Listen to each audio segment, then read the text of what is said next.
তো বন্ধুরা, বেলের শরবত করতে বসে গেছি। যা গরম পড়েছে সেই কারণে এই যে একটা বেল নিয়েছি, আর তার সঙ্গে এই যে ফ্রিজ থেকে 1 বোতল জল নিয়ে নিয়েছি। এবার দেখি ছিল যে বেলটা নষ্ট হয়ে গেছে কিনা, কারণ 2-3 দিন ধরে কিনে রেখেছিলাম তো ঘরের মধ্যে। আর আমি যখন বেলের শরবত করি তখন একসঙ্গে চিনি দিয়ে বেলটাকে আমি গুলতে থাকি, যেহেতু পরে চিনিটা মিশতে চায় না। এবার বেলটাকেও চটকাবো, চিনিটাও গলবে। পুরো বেলটা সুন্দর বেল।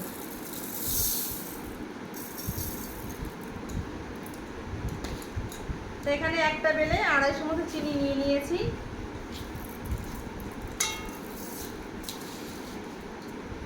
আর এর সঙ্গে যেটা লেগে আছে সেটাকে একটু তুলে নেব। বেলটা ভালো আছে। এবার এর মধ্যে আমি এই ঠান্ডা জল দিয়ে গুলতে থাকবো, তাহলে আমার চিনিটাও এর সঙ্গে গলে যাবে, বেলটাও গলে যাবে। এই ঠান্ডা জল ফ্রিজ থেকে বের করে নিয়েছি।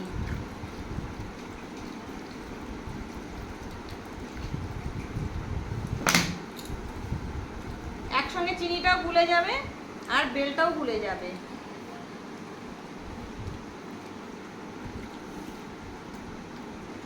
আর বেলটা তো বড়, আর বেলটা 30 টাকা দাম নিয়েছিল।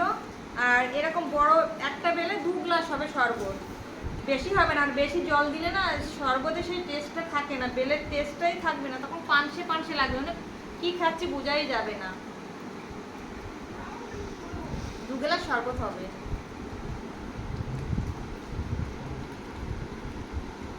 চিনিটা গলে গেছে। তোমরা বিট নুন দিতে পারো, বিট নুনটা অপশনাল, দিতেও পারো নাও পারে, তবে আমি বিট নুনটা দেবো না। আমার বিট নুনটা দিলে আমার ভালো লাগে না, কিন্তু আমার ছেলে মেয়ে ওরা খায় বিট নুন দিয়ে, আর আমি প্লেনই খাবো। ভালোই হয়েছে। আর একটু জল লাগবে, যেহেতু বেলটা তো বড় ছিল তাই।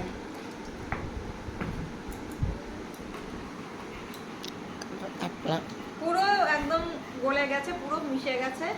এবার ছিবড়েটাকে আমি ফেলে দেবো। এইভাবে ছিবড়েটাকে নিগড়ে নিগড়ে ফেলে দিতে হবে।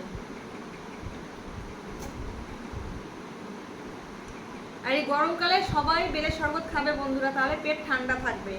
আর আমার তো 2 দিন অন্তর অন্তর বেলের শরবত চাই।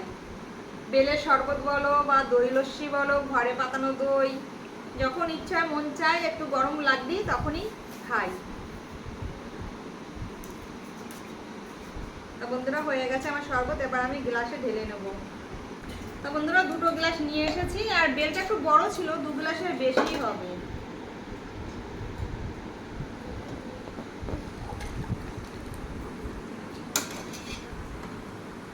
এই নে, বেলের শরবত খাবি?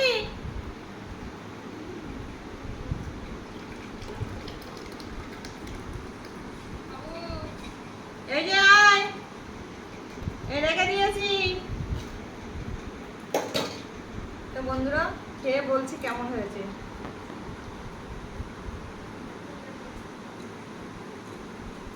জাস্ট ফাটাফাটি, মানে এ তুলনা হয় না এই শরবতের।